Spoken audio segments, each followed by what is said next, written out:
নমস্কার। সুকুমার রায় শিশু সাহিত্যিক মূলত ছিলেন। তার শিশু সাহিত্যিকের প্রধান বৈশিষ্ট্য ছিল কিন্তু হাসি এবং মজা দিয়ে নানান রকম লেখা।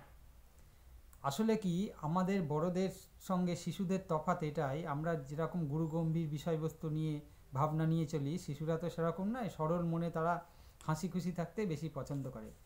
ঠিক সুকুমার রায় সেই জায়গাটাতেই তিনি শিশুদের সেই মনের ভাষাটা, মনের তাদের ইচ্ছাটা, সেগুলো সুকুমার রায় খুব ভালো উপলব্ধি করতে পারতেন। এবং তার লেখার মধ্যে প্রচুর হাসি মজা প্রচুর আছে, যেগুলো যে বইটা আমাদের বড়দেরও ভালো লাগে, শিশুদের তো ভালো লাগেই। তো মূলত আমি সেই সুকুমার রায়ের সেরকমই একটি গল্প এখন উপস্থাপন করছি। গল্পটা বেশ মজার এবং আমার তো ভীষণ ভালো লাগে, সেই জন্য আমি একটু গল্পটা উপস্থাপন করছি। গল্পটার নাম ছিল উকিলের বুদ্ধি। তো যাই হোক, গল্পটা শুরু করি।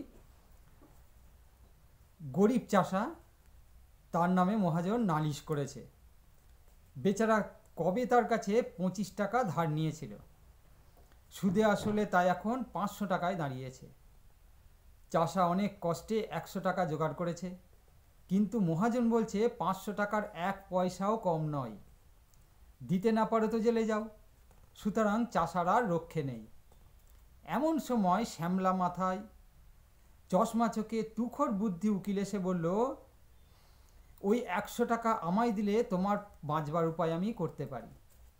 চাষা তার হাতে ধরল, পায়ে ধরল, বলল, আমাকে বাঁচিয়ে দিন হুজুর। উকিল বলল, তবে শোনো, আমার ফন্দি বলি। যখন আদালতের কাঠগড়ায় গিয়ে দাঁড়াবে, তখন বাবু কিন্তু বেশি কথা টথা কইও না। যে যা খুশি বলুক, গাল দিক, প্রশ্ন করুক, তুমি তার জবাব দেবে না, কোনো জবাব দেবে না, খালি পাঁঠার মতো ব্যয় ব্যয় করবে। তা যদি পারো তাহলে আমি তোমায় খালাস করিয়ে দেব। চাষা বলল, আপনি কর্তা যা ভালো বোঝেন, আমি রাজি।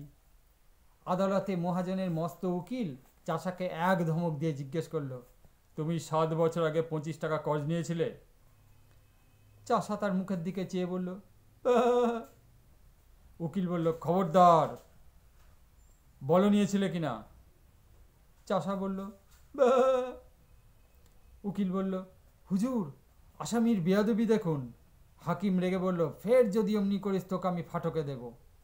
চাষা অত্যন্ত ভয় পেয়ে কাঁদো কাঁদো হয়ে বলল, "আহ! আহ!"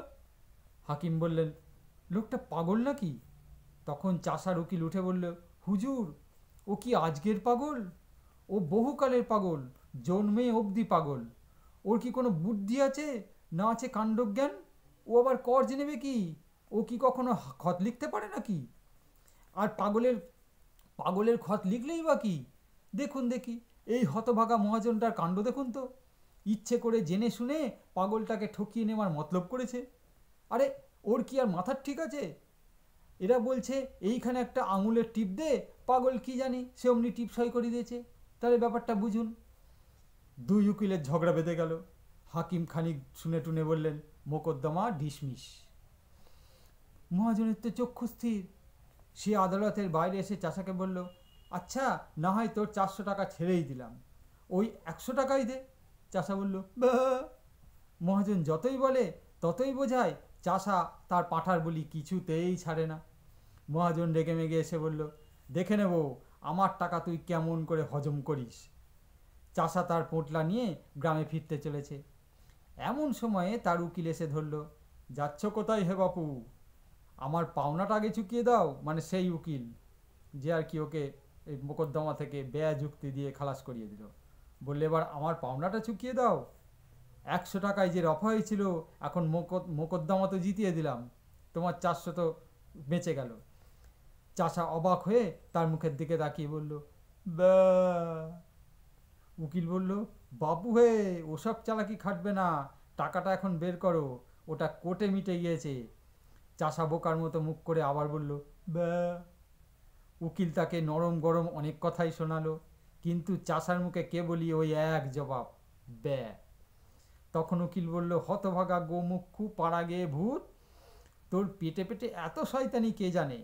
আগে যদি জানতাম তাহলে পোটলা শুদ্ধ টাকাগুলো আটকে রাখতাম। বুদ্ধিমান উকিলের আর দক্ষিণা পাওয়া হলো না। কি সুন্দর গল্প না?